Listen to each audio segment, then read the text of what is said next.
Alhamdulillah wa sallallahu wa sallam ala nabiyyina Muhammadin wa ala alihi wa sahbihi ajma'in. So in the last class that we had when we were talking about the Mutn of Shujaa, so we're discussing some of the different types of salah that we went through. And of the next type that we're going to talk about are some of the various types of salah that are not normally they're not normal salah. So it's usually like at another time, as we mentioned at the beginning, that there's some of the salats that are sunnah, such as the Eidain, and also Salatul Khusufain, or and also the Salatul Khawf.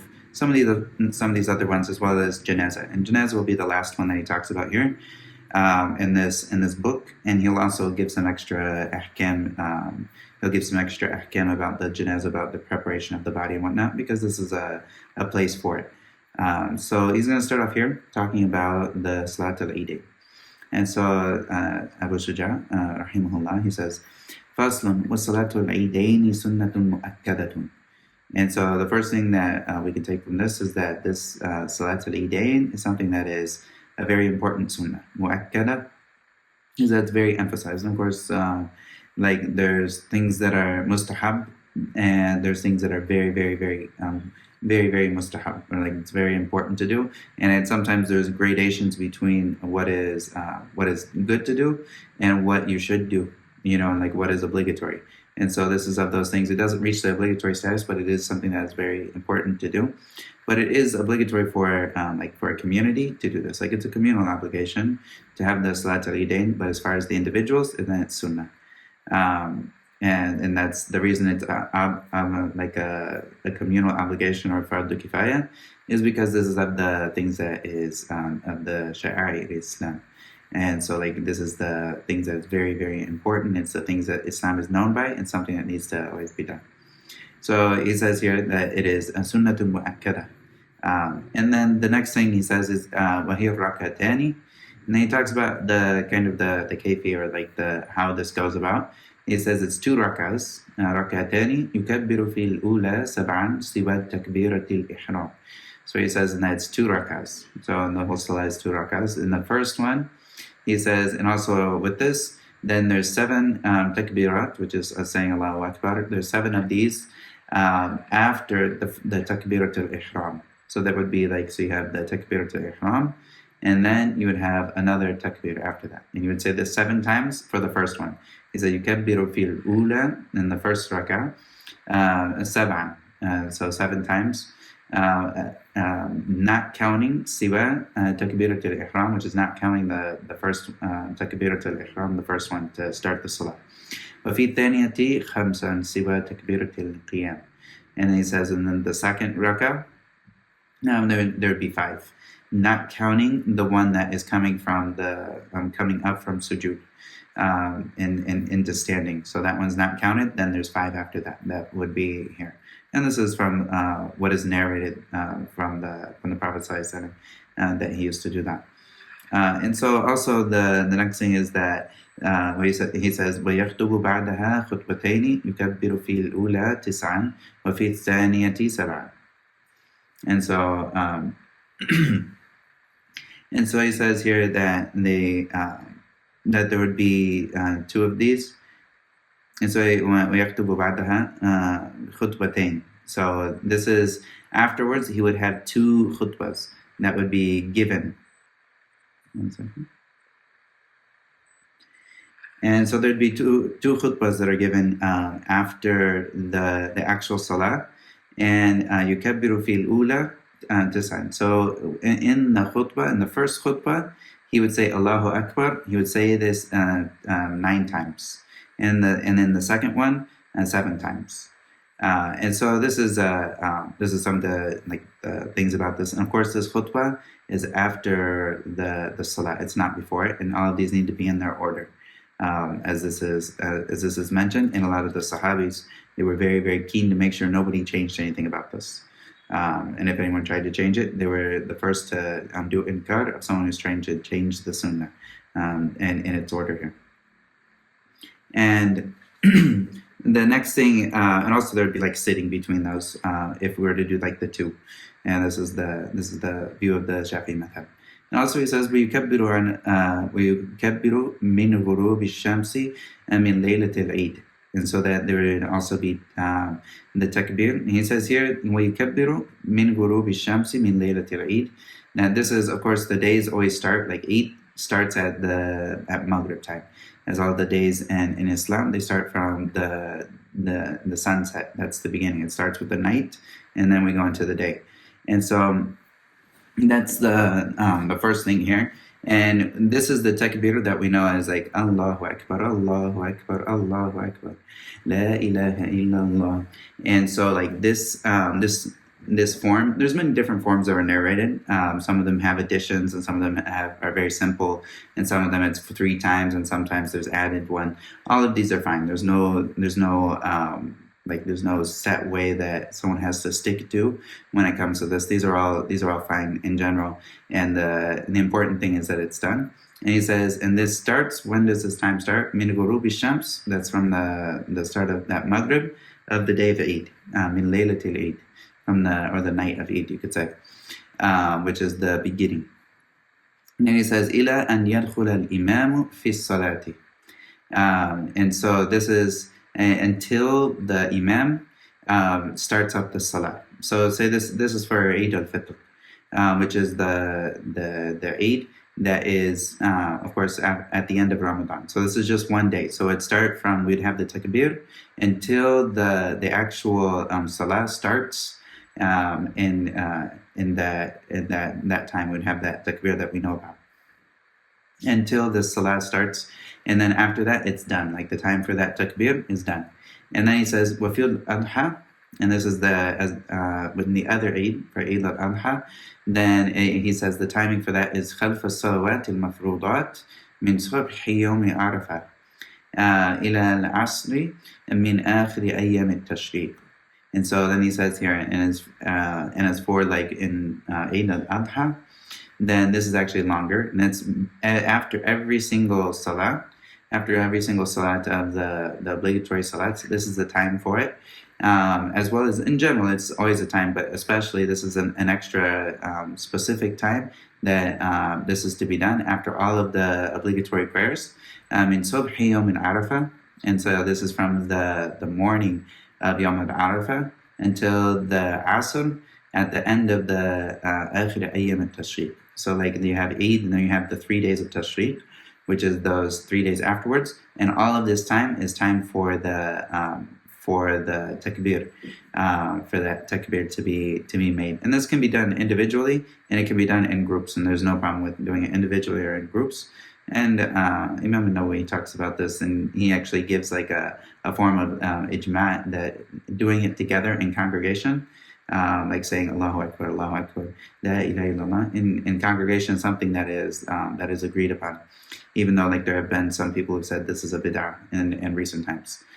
So this is something that has been done. It's been, of course, like over the ages, there's been next to nobody that has said anything about this being like a bid'ah and whatnot. But that has come up with some people in recent times, where they talk about that. But it's permissible to do it, and of course it's permissible to do it. No one's disagreed about that. Doing it individually, but doing it in like a single voice. This is where some people have said came up with that view recently. And so this is kind of the layout of the Eid Salah that he gives here. Were there any questions about that? Anything unclear? All right, inshallah, we'll move on.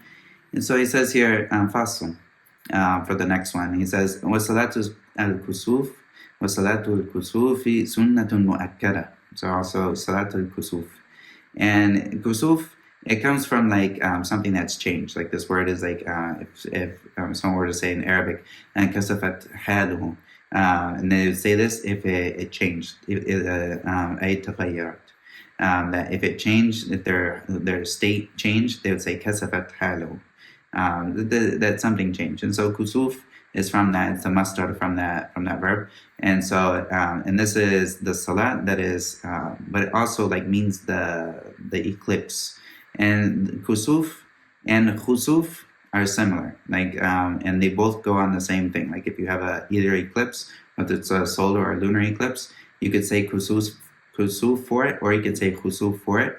But normally, like the better way of doing it is saying kusuf al-shams and khusuf with a kha for the al-qamar, for the moon. So we'd have kusuf is for the solar eclipse, and khusuf is for the lunar eclipse. And this is what the Mutn uses here. And so he says, and this salah is something that's sunnah, very highly emphasized sunnah. And the Prophet ﷺ, he said in this that that he talks about in the shams wal qamar ayatani min ayatillah, that verily the sun and the moon are two ayat from the ayat of Allah. And so لا ينكسفان لموت أحد ولا لحياتهم ولا لحياته.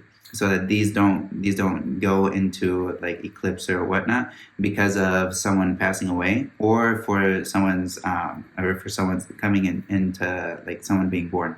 And this, of course, the reason he says this is because when one of these happened, when there was a solar eclipse at the time, or there was an eclipse at the time of his son Ibrahim passing away, and a lot of the people started talking about maybe this happened because of his son passing away. And the Prophet ﷺ, he said, no, that this is something that doesn't happen because of the death or life of anybody. And then he says, وَإِذَا رَأَيْتُمُ شَيْئًا مِنْ ذَلِكَ, or if you've seen this, فَافْزَعُوا إِلَى الصَّلَاةِ, and then, or فَصَلُّوا. So then he says, and if you've seen something from this, then go to and then pray or run to the prayer and ask Allah. And like make dua to Allah. And also in some of the narrations, like this is a hadith that has many narrations, and also in some of them, and also give sadaqah and whatnot. And so this is a time for people to increase their good deeds and turn back to Allah and tawbah and whatnot. And this is a very like this hadith comes in very many forms. I'm not for sure if it's mutawatir or not, but it's definitely has many narrations, and many of these can be found in Bukhari and Muslim. And so then the author, he says here, going back to the Mutn, he says, فَإِنْ فَاتَتْ لَمْ تُقْضَى. And so he says, and it misses somebody, so if somebody doesn't come and it goes, they're not able to pray the salah, then this is not something that's made up later, because this is only done for the time that they do that. And so he says, فَإِنْ فَاتَتْ لَمْ تُقْضَى, because this is set time. This is the time for this is set, and this is when it finishes. There's no praying in that time. That time is only from the time of the actual the kusuf. This is the only time that's set for it. And he says so that you don't make it up afterwards. وَيُصَلِّي لِكُسُوفِ الشَّمْسِ وَخُسُوفِ الْقَمَرِ رَكَعَتَيْنِ. And this is where he says here, and you pray for this. It's 2 rakas, and this is for both of them. And he says here لِكُسُوفِ الشَّمْس, and so he uses the kusuf for shams, and وَخُسُوفِ الْقَمَرِ with the kha for the qamar, like for the moon. And this is 2 rakas. And he says, فِي كُلِّ رَكَعَةٍ قِيَامَانِ يُطِيلُ الْقِرَاءَةَ فِيهِمَا. And then in each one of these rakas, there's going to be 2 standings, like 2 times of the person standing up. And this is like, so there's going to be a ruku', and he's in between them. So in each one, there's going to be 2 times of standing, and also with elongation, or yutilu min itala.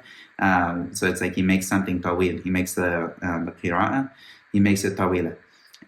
In each one of these. And this is narrated from the Prophet ﷺ that it was a very long time for him when he was praying at this time in this prayer, like the length of like Surah Al-Baqarah and Ali Imran. So it's definitely a very long time for this. And this should be like the slide itself should take up the time of the actual eclipse. So having these 2 times this is like this should be something that's very long. And also he says, it's in the next thing he says is وَرُكُوعَانِ يُطِيلُ التَّسْبِيحَ فِيهِمَا. And also there's 2 ruku', and so like the person, as I mentioned, if there's 2 standings, then there's going to be 2 ruku' as well. So this is the difference in this type of prayer. And so when they're standing, and then they recite the Fatiha, and they recite something after that, very long, inshallah. And then after that, they go into ruku', and that's also very long. He says here, يُطِيلُ التَّسْبِيحَ فِيهِمَا.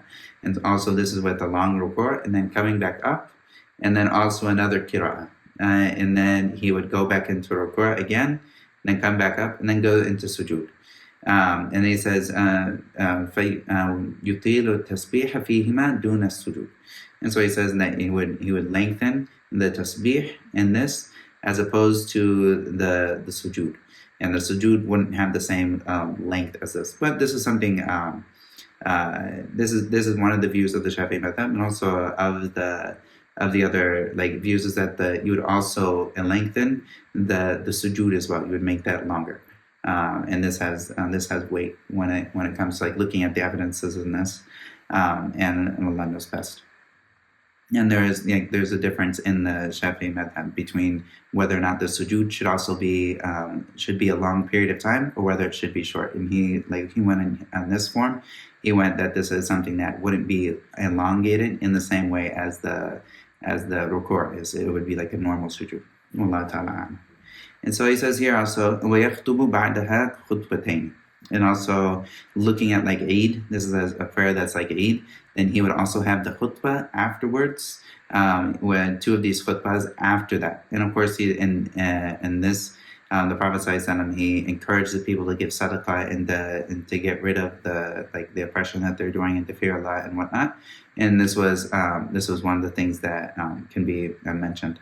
And there's many different things that that could be taken into account during this. And the Prophet ﷺ, when he prayed this prayer, at the end of it, he said that he had basically been shown all of the things of he had been shown so many things, he had a ton of revelation that happened to him in this, and he also gave some that he talked about some of that revelation after he prayed the khusuf prayer. And so this was also a form of a khutbah as well. And then the next thing Abu Shujaa says, rahimahullah, he says, وَيُسِرُّ فِي كُسُوفِ الشَّمْسِ وَيَجْهَرُ فِي خُسُوفِ الْقَمَرِ. And so the person, when he recites, the imam, when he recites, if it's for a solar eclipse, then this he would recite silently. And if it's for a lunar eclipse, which is at nighttime, then he would recite this out loud. And the basic premise for this is that all of the salawat that are in the daytime, except for the Jummah and the Eid prayer, these would be something that are prayed silently. And then all the salawat at the nighttime are prayed out loud. And so this is the way that is looked at here. And there's also a hadith that comes that the Prophet ﷺ, he prayed the kusuf prayer, and they didn't hear anything from him. So he was praying it silently, is what was mentioned in a hadith narrated by Imam al-Tirmidhi. And he says this hadith is Hasan Sahih. And so this is one of the hadiths. And also Imam al-Nawawi said the isnad is Sahih. And but there is some people that talked about that it's a weaker hadith. And Allah knows best in this. But the madhab of Shafi'i in general is that the Prophet ﷺ, he did this when it was at a time of the sun eclipse, and then there was also a lunar eclipse that would be prayed out loud, and Allah knows best. And so this is for the salat al-khusuf al-kusuf. And so you'll see that there's a little bit of a difference in this, and that there's two ruku', and this is the main thing that's different, as well as the length of it is very long, and it should encompass the time of that. Also, just a couple other notes is when if someone knows that there is an eclipse, but they don't see any of it, such as they're not in that place where the eclipse can't be seen, then there's no salah for them. Because this is, the Prophet ﷺ said, if وَإِذَا رَأَيْتُمُوهُ. So it's if you've seen this, and if you haven't seen this, then this time for the salat never came in. So this is something that's specific for the people that actually saw the eclipse themselves. If they didn't see the eclipse, then this is not something that applies to them. Also the same thing, if someone, maybe there's a small eclipse, but it's a cloudy day and we don't see any of it, then there's no, unless we see the eclipse, then there's no prayer for us to do, because this is directly connected to us citing the eclipse itself. It's not like if we have calculations that it's happening, this doesn't mean we do it, but rather it's because we saw the eclipse. This is the sabab, or like the reason that the hukam is attached to, and that ruling is attached to. If we've seen the eclipse, then this is when it could be done, and this is the major thing. And sometimes there's like a sliver of an eclipse that can't even be noticed by someone like looking, and this would not be a time for that. Wallahu ta'ala. And also the next thing, so he's going to go into one of the other types of salah here.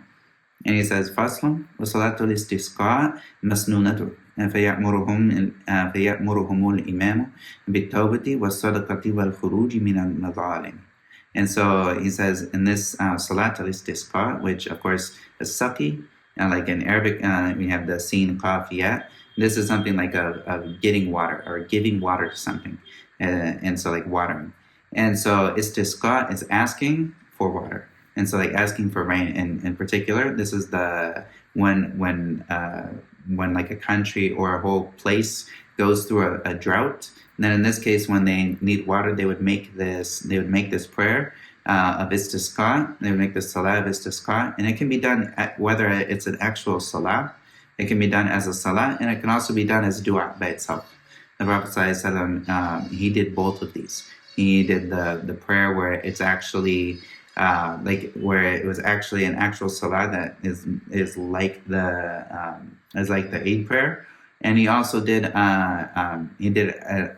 he raised his hands to the sky and also made dua that way while he was giving the khutbah of Jummah.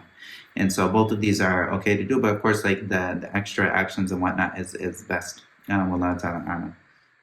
And so it says here, and this is something that is sunnah, masnuna, it's sunnah. فَيَأْمُرُهُمُ الْإِمَامُ بِالتَّوْبَةِ.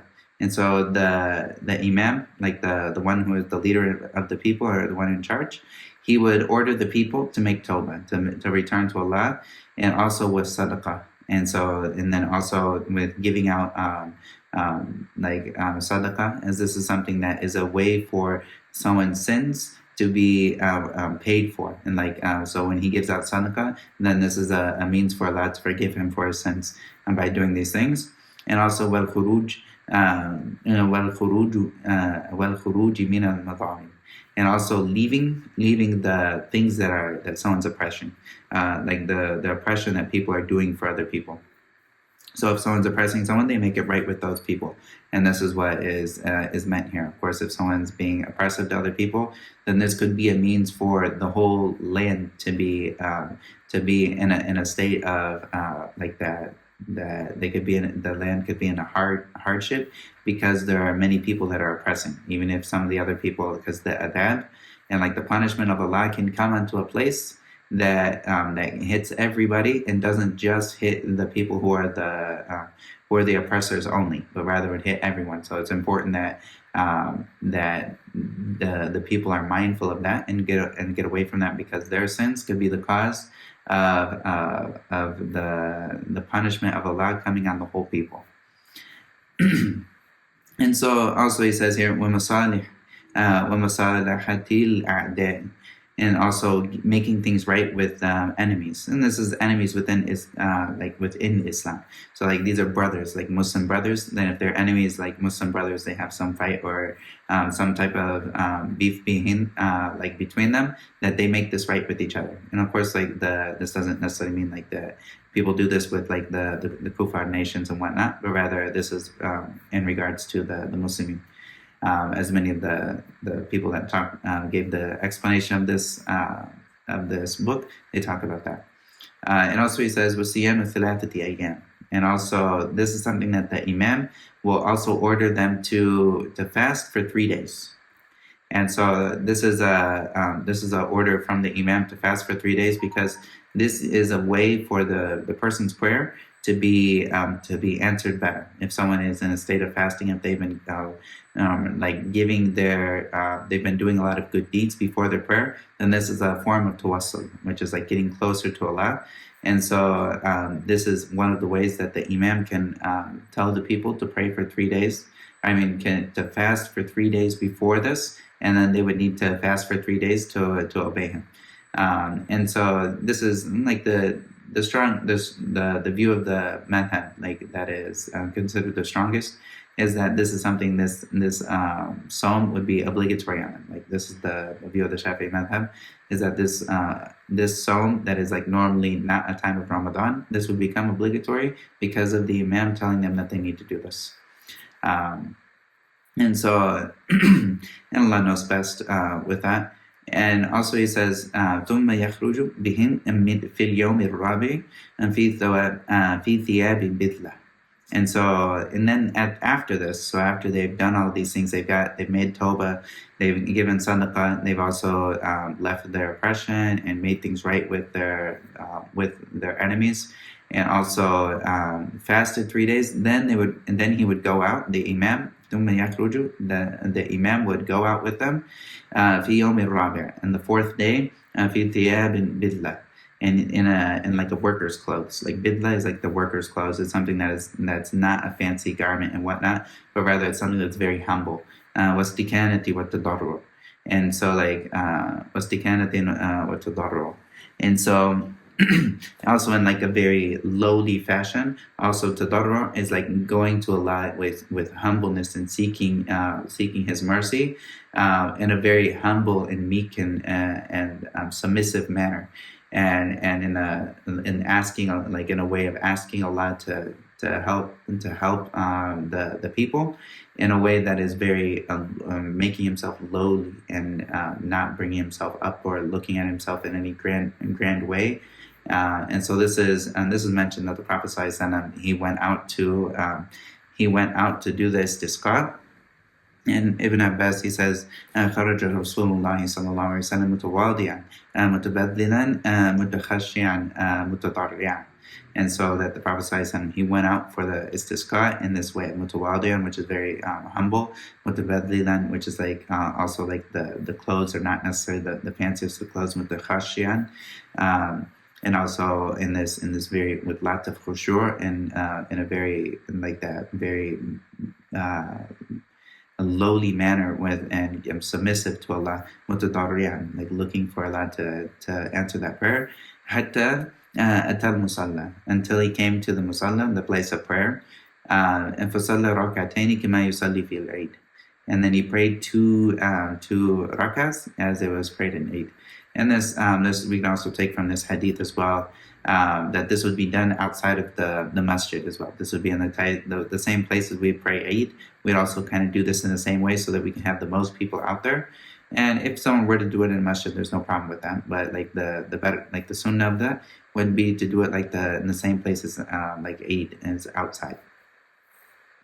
And so he says, وَيُصَلِّي بِهِمْ رَكَعَتَيْنِ كَصَلَاةِ الْعِيدَيْنِ. This is what the Mutn says, and this can be found in that hadith we just saw that, where it's very similar to the Salat al-Eid.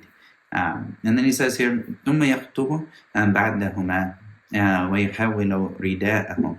And so he says, then after this, he would have the khutbah, and this is like Eid, we'd have the khutbah and Eid, and also have the khutbah after the two rakas.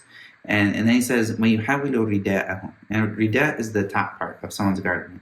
So so if you were to see the person who's making Umrah or Hajj, he has two pieces. He has the one piece that is on top, and then he has the piece that's like covering the lower part of his garments. So the rida would be a change. He says, وَيُحَوِّلُ, and this would be like you would change it from one, like if you had a piece of it, you would change it from one way to the other way. And then you would also flip it upside down. So you like upside down and inside out. And these are the ways to do this in a form of, this is what the Prophet ﷺ, he did this. And some of the meanings that could be taken from that is like looking forward to Allah to change the state of the people where they're at, as he changes this thing. And also he says here, وَيُكْثِرُ مِنَ الدُّعَاءِ وَالْإِسْتِغْفَارِ. And then also he increases the amount of dua that he does in istighfar, seeking Allah's forgiveness. وَيَدْعُوا بِدُعَاءِ رَسُولِ اللَّهِ صَلَّى اللَّهُ عَلَيْهِ وَسَلَّمَ. And also he makes the dua of the Prophet sallallahu alaihi wasallam, and then he gives this dua here, and we'll read this in just a second. And this dua that he brings here, it's a little lengthy, and it's kind of a compilation of many different athar and like different hadiths and bits and pieces from different hadiths that Imam Shafi'i he put together, and the people that look at it later, they find that this is a beautiful dua. And I'll go through and I'll read it and give just a little brief explanation after some of the words that are strange or that are uncommon, I should say. And he says, وَهُوَ اللهم جعلها سقيا رحمة. And so he says here to make it a suqya, like a form of rain or watering, that is of rahmah, mercy. وَلَا تَجْعَلْهَا سُقْيَا عَذَابٍ. And don't make it a form of adab. And this is, of course, like some of the rain can be adab, and this is what we're looking for, is something that is of rahmah. وَلَا مَحْقٍ وَلَا بَلَاءٍ. And then also like mahq is like in getting rid of something, or like destroying it. وَلَا بَلَاءٍ is like tribulation or turmoil or testing and trial. وَلَا هَدْمٍ وَلَا غَرَقٍ. And also not like destruction, like hadm is like destruction, like that destroys buildings and whatnot. Gharaq is like drowning people. Allahumma ala dirabi wal akan. And this is also like to put it, asking Allah to put it onto the hills, and like it's kind of like hills in like smaller hills. So you'd have like hills and like the longer places.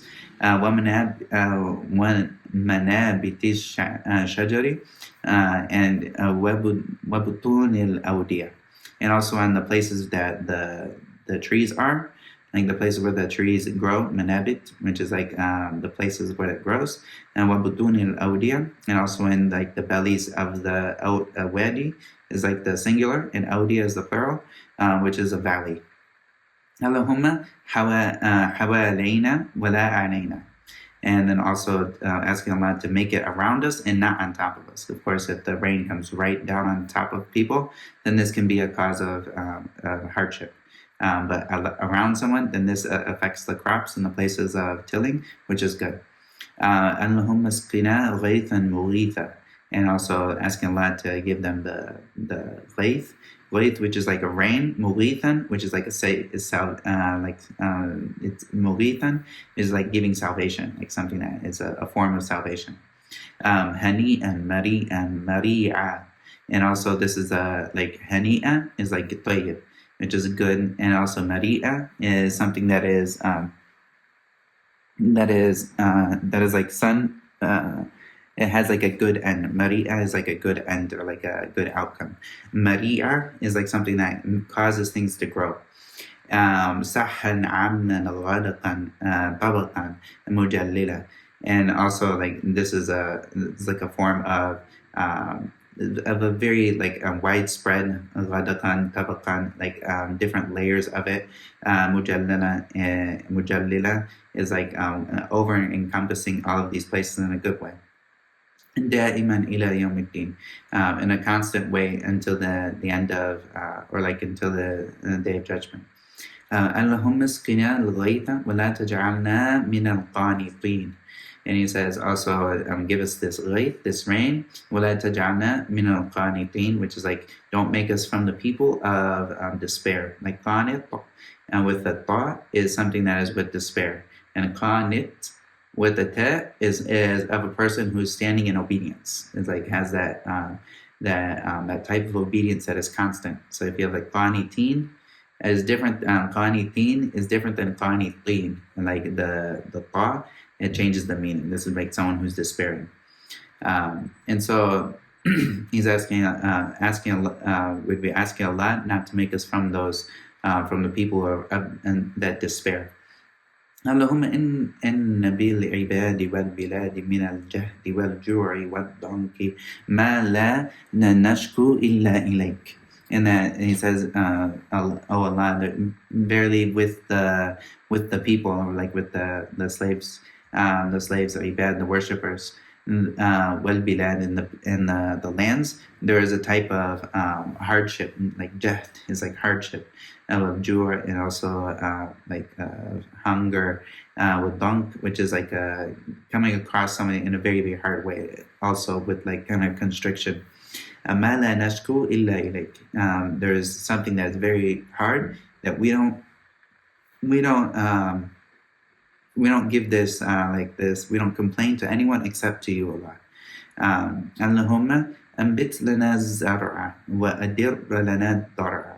And he says here that asking Allah and bit, which is like to give us, like to grow for us, az-zara, which is like the farms, وَأَدِرَّ لَنَا الضَّرْعَ, which is to fill up the udders of the milking animals, like adirra dara, which is to fill up the udders of the animals that we would milk, which is another form of prosperity.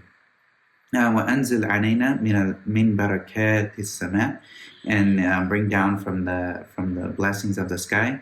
وأنبت لنا من بركات الأرض, and also grow for us from the blessings of the earth. واكشف عنا من البلاء ما لا يكشفه غيرك, and relieve us from this trial, from that which no one else can relieve us from.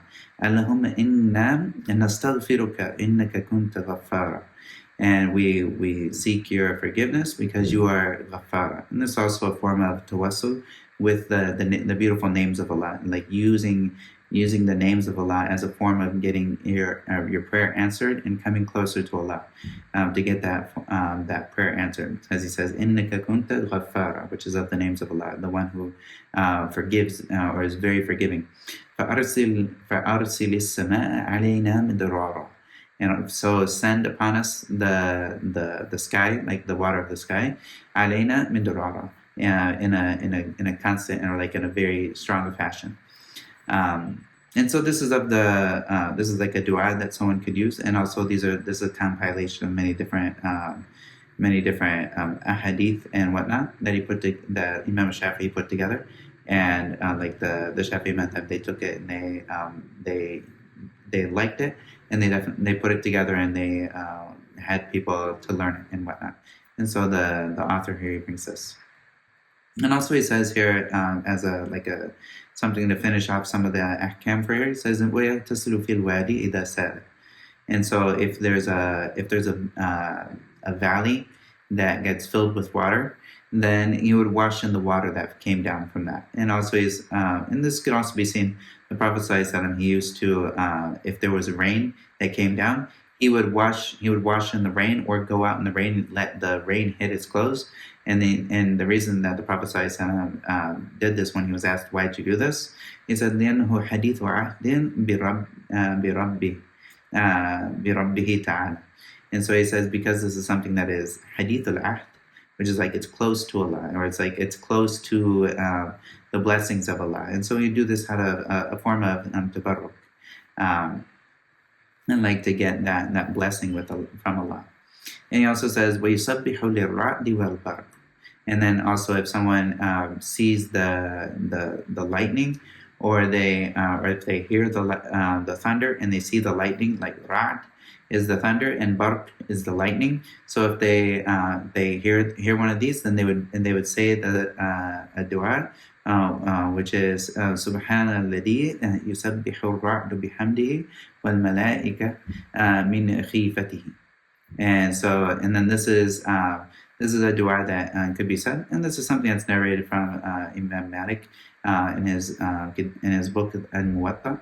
And some of the people say that this is not necessarily a hadith, but it is something that is without a doubt, it's a good meaning in that.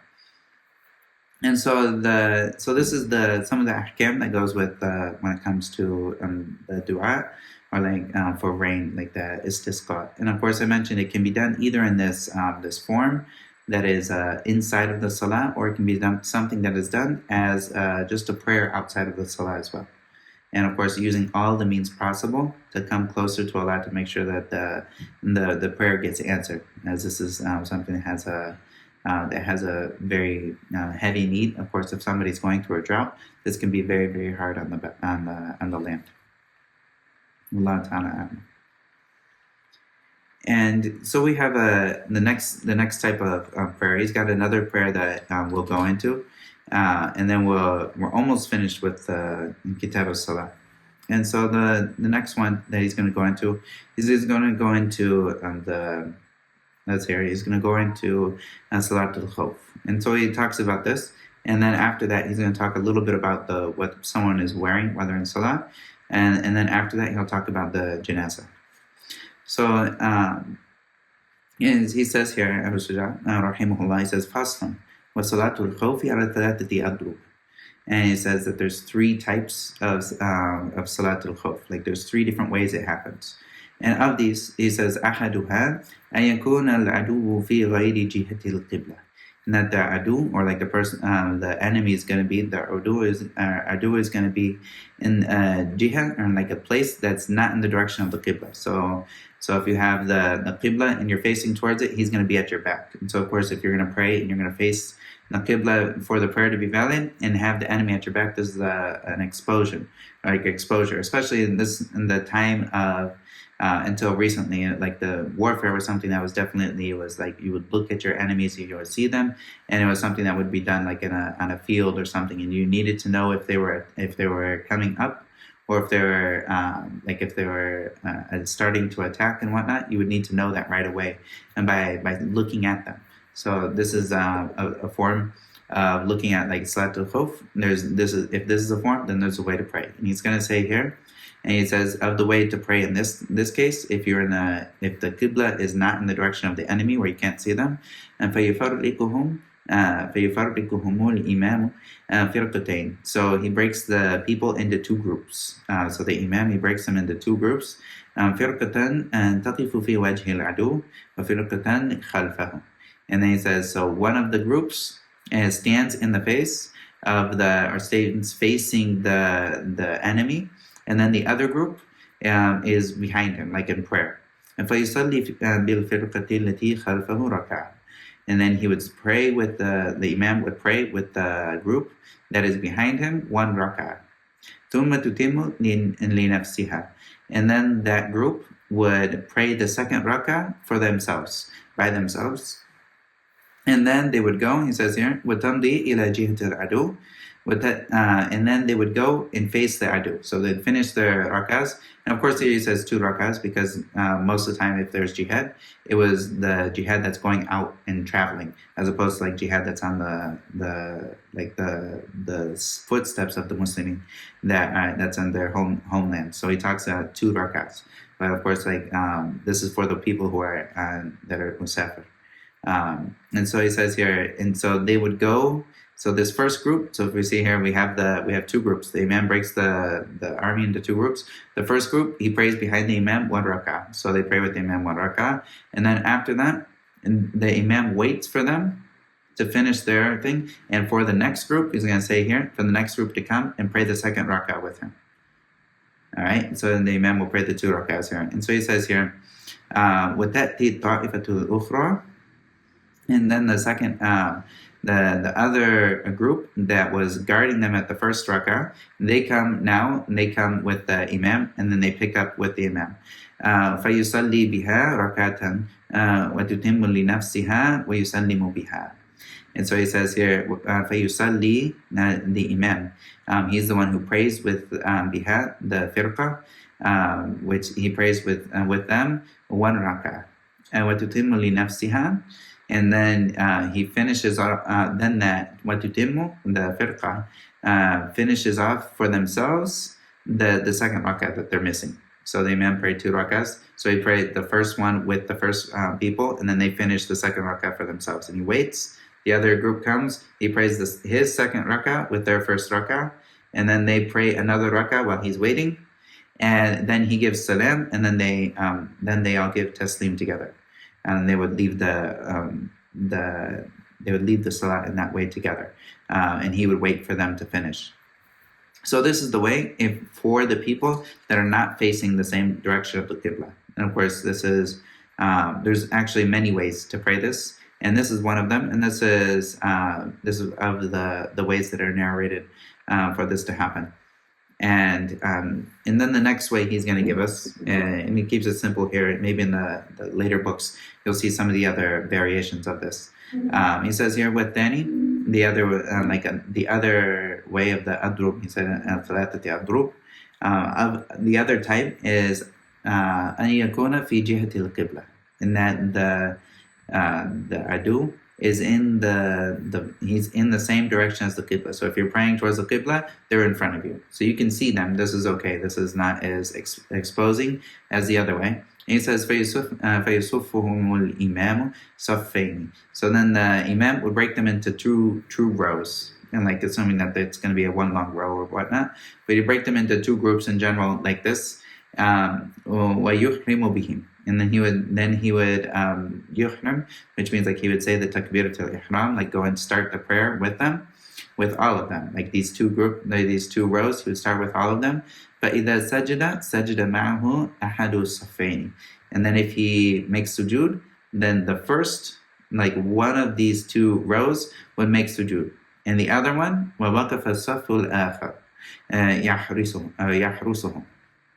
And so he says, and then the other saf, like the other line, they would stand while they're making sujood to cover their backs. They're standing in there so they can see if someone's going to attack while they're in sujood.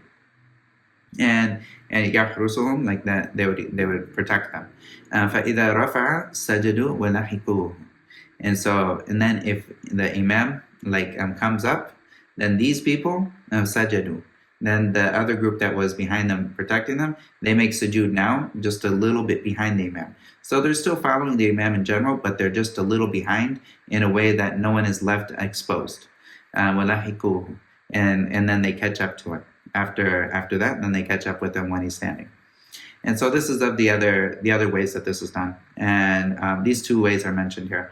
And just a note for like modern day warfare is not necessarily in a way where you can do it this way, since we have like snipers and we have all kinds of bombs and all kinds of different types of warfare.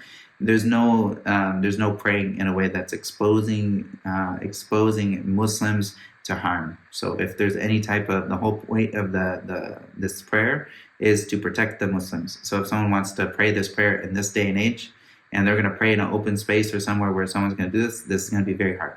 Of course, like there's some things you can take, like if someone needs to be like manning certain like control operations and whatnot, and they can pray half of it, they can pray the other. Maybe there's some way to put this, someone prays 2 rakas with the people and 1 off of it, or some of that way. But there should never be anyone putting anybody else in harm's way in the Salatul Khawf. Do it if they're trying to follow this exact fashion that's narrated in the books of Fiqh and whatnot. It should always be done with the mindfulness of making sure that the safety of the Muslims is the taking priority, as opposed to following a certain narration and whatnot, if that's going to cause harm to Muslims. Wallahu ta'ala. And then the third way of the 3 ways he mentions here, he says, وَالثَّالِثُ أَن يَكُونَ فِي شِدَّةِ الْخَوْفِ وَالْتِحَامِ الْحَرْبِ. And so he says the third way, like the third circumstance, is if this is in like an extreme sense of like a fear, and where like there's iltiham al-harb, which is like that there's clashing in war. Like there's that like that face-to-face combat where they're in this, but of course the time has to be prayed. Like when someone who's in prayer, of course they need to pray that prayer in that time. If they're aware, they need to pray the prayer. And so he says here, فَيُصَلِّي كَيْفَ أَمْكَنَهُ. And then he prays, and this time, if he's in this war, however he can pray, he prays. He says, رَاجِلًا أَوْ رَاقِبًا. And rajil, and so we have rajil, which is not rajil, it doesn't mean like a man. Rajil means like that's like infantryman, like an infantry person on his feet, while he's on his feet. Rajilan aw raqiban. And then, or raqiban, which is like while he's riding, whether he's in a state of like where he's on the ground fighting on his feet, or if he's on a riding beast. He says it here, like, or riding. And he prays in any way that he can. مستقبل القبلة وغير مستقبل أو غير مستقبل لها. And so like if either facing the Qibla or not facing the Qibla, however he needs to pray because that time it's haram for him to leave that time without him praying. He has to make sure that he prays that in that. And so this is of the things that the types of prayer that someone how they would pray in a state of like severe like fear and whatnot. So this is how he brings it. Of course, like the prayer never drops because of this, but rather the prayer is still needs to be prayed in its time. And then in this case, there's a way, or there's certain relaxations that come with the prayer when it comes to this. And so there's certain things that are like forgiven, in this case, but the prayer still needs to be prayed. And if he was in this state of extreme fear and whatnot, he would pray doing he would still say all the things he needs to say in the prayer, such as Allahu Akbar, Bismillahir Rahmanir Rahim, Alhamdulillahi Rabbil Alameen. So he'd still go through all of the arkan, and then for the sujood and the ruku', he would just make like motions with his head while he was doing that. While he's fighting, he'd make motions with his head, and maybe someone's like stuck in a bunker or whatnot, and they can't like they're pinned down or whatnot. They still need to pray, so they just pray with their head movements and whatnot, but they wouldn't say anything that they didn't need to say, like when it comes to their prayer and whatnot. Wallahu ta'ala. But there is definitely there's a bit of relaxation when it comes to these things, but you shouldn't be like talking with other people and whatnot unless there's like some severe issue and whatnot. Wallahu ta'ala. Is there any questions about this before we move forward?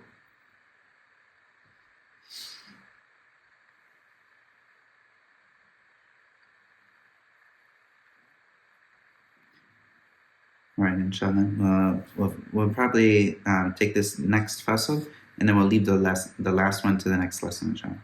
It says here, fasl, ويحرم على الرجال لبس الحرير والتختم بالذهب ويحل للنساء وقليل الذهب وكثيره في التحريم سواء.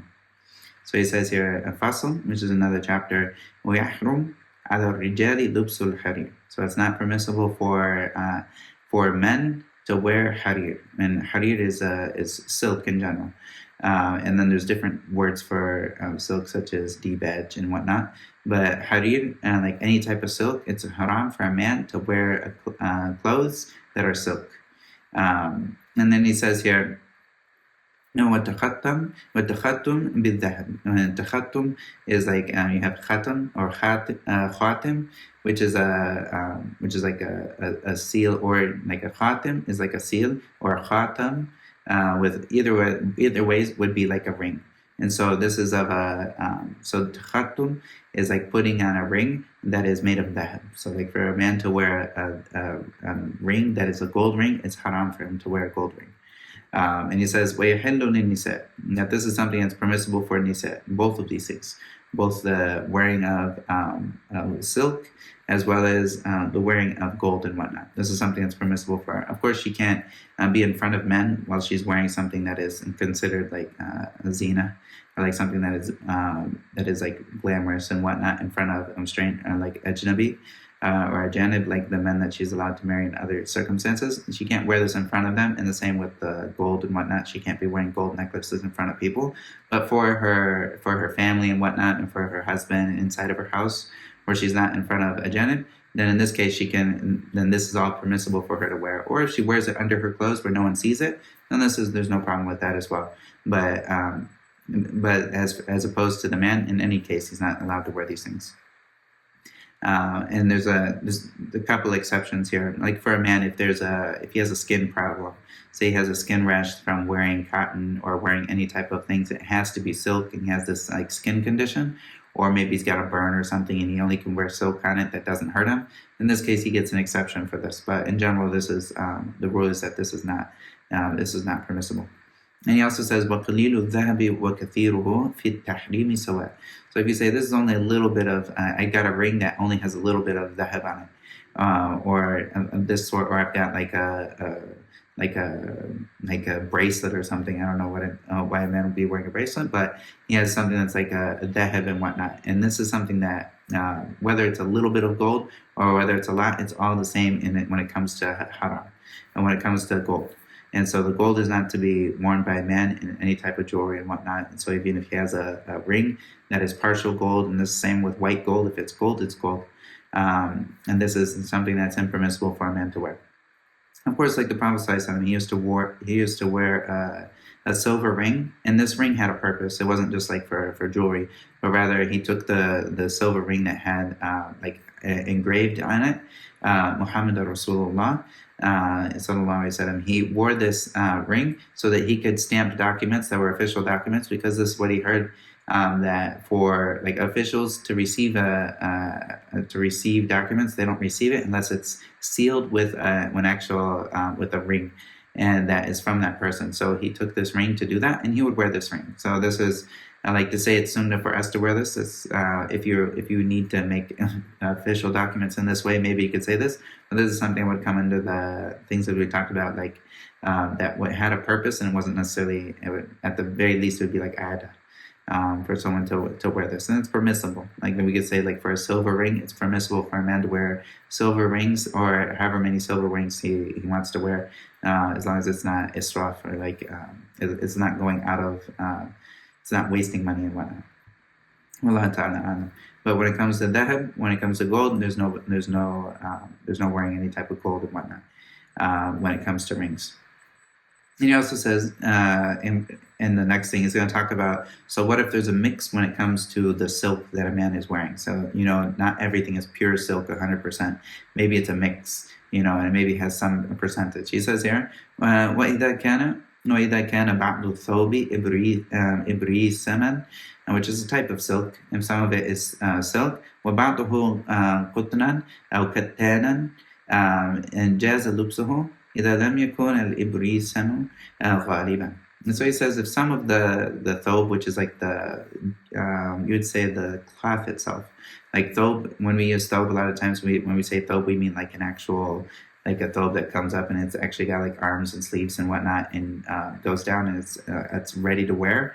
But thobe in Arabic, it means like the actual cloth itself. If some of the cloth from it is like a mix of silk, and some of it is like cotton or another type of material, or whether it was like some other type of mix, then it's permissible for him to wear it. Like it's permissible if with the conditions that the silk is not the most amount of it. So if you have like a 50, if you have like a 50-50, 50-50 between something else, or less than 50-50, in this case it's permissible for them to wear that, as long as it doesn't go over the 50% mark of how much silk they're wearing when it comes to what is in their thing. So also, if you had like something that's like has like little rivets of silk on the side and whatnot, there's no problem with this. There's no problem with some silk in the garment. But the problem is, if the garment is mostly silk, then this is where the tahrim, or like the impermissibility comes in. And so and you would kind of just look and see what is the most, is this mostly silk, or is this just has some silk in it? If it has some silk in it, it's not impermissible, unless that silk comes up over the 50% mark. Wallahu ta'ala. Sallallahu wa sallam ala nabiyyina Muhammad wa ala alihi wa sahbihi ajma'in.